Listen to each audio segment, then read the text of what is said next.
Penguatan dan pemerataan konektivitas antar wilayah di Jawa Tengah menjadi persoalan penting yang harus segera dituntaskan. Pasalnya, kelancaran transportasi sangat mendukung dalam pengembangan wilayah dan kesejahteraan masyarakat. Kami ingin konektivitas tidak hanya terkait dengan ekonomi, tapi yang lebih penting lagi adalah perkembangan wilayah, kata Gubernur Jawa Tengah Ahmad Lutfi saat menghadiri acara malam keakraban peringatan Hari Perhubungan Nasional, Harhubnas, 2025 di Kantor Dinas Perhubungan Jawa Tengah, Kota Semarang, Selasa malam, 16 September 2025. Menurut Ahmad Lutfi, persoalan transportasi dan konektivitas wilayah berkaitan dengan bergeraknya barang dan orang dari satu tempat ke tempat lain. Tantangannya adalah semakin bertambahnya kendaraan yang melintas, namun kondisi jalan yang ada tidak pernah bertambah. Ini yang menjadi suatu problem yang harus dilakukan kerjasama. Dishub tidak bisa bekerja sendiri. Kita melakukan beberapa kolaborasi dengan instansi-instansi vertikal lainnya, ungkap Ahmad Lutfi.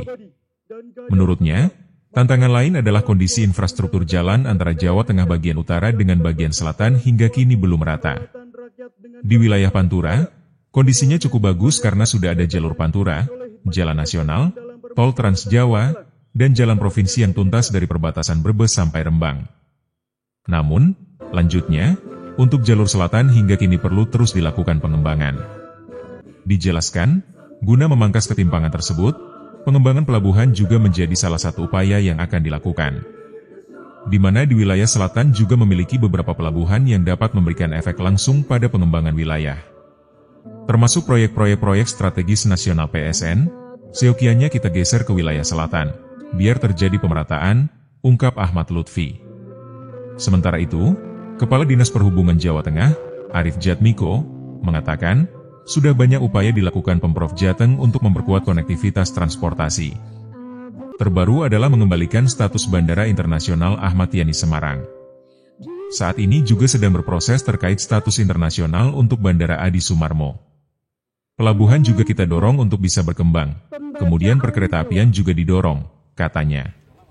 Pada acara malam keakraban tersebut merupakan rangkaian dari peringatan Harhubnas 2025.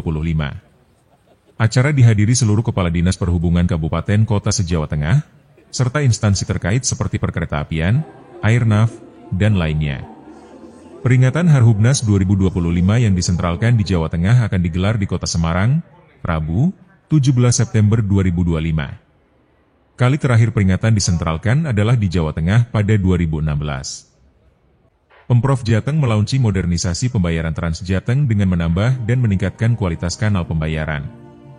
Modernisasi dan digitalisasi pembayaran tersebut diharapkan dapat memberikan pelayanan yang mudah bagi masyarakat, sekaligus meningkatkan akuntabilitas pengelolaan keuangan daerah.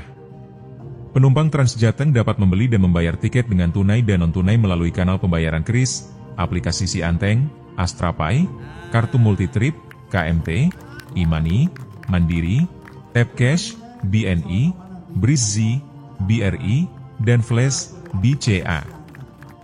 Modernisasi Trans Jateng tersebut juga mencakup dari sisi armada bus, pengelola, sistem, maupun halte. Termasuk integrasi jaringan dengan mewujudkan konektivitas Trans Jateng dengan Trans Kabupaten Kota. Sejak diluncurkan 2017, Trans Jateng sudah beroperasi di 7 koridor dan melayani 14 kabupaten kota di Jawa Tengah. Di antaranya koridor Semarang-Bawen, Purwokerto-Purbalingga, Semarang-Kendal, Kutoarjo Borobudur, Solo-Sumberlawang, Semarang-Grobogan, dan Solo-Sukoharjo-Wonogiri. Ketujuh koridor itu mampu melayani 26.965 penumpang per hari.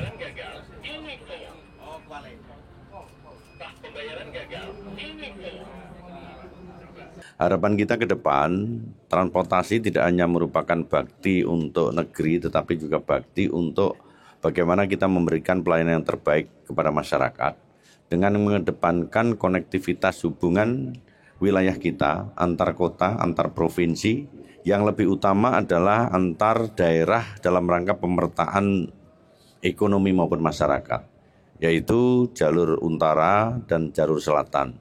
Dengan demikian, perpindahan orang maupun barang ke depan, baik lewat darat maupun laut maupun kereta api, secara merata bisa kita lakukan di seluruh kabupaten kota di wilayah kita. Sehingga hari ini juga kita launching beberapa kartu yang dari KAI bisa kita gunakan untuk trans.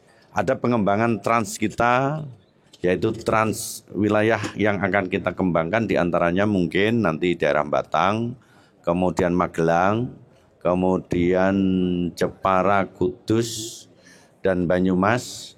Yang ini semua untuk memperpanjang trans yang kita pilihkan. Dan mungkin ada penambahan kendaraan-kendaraan yang akan kita lakukan, sehingga ke depan transportasi ini akan kita mudah dan bisa dikendalikan lewat Dinas Perhubungan di wilayah kita.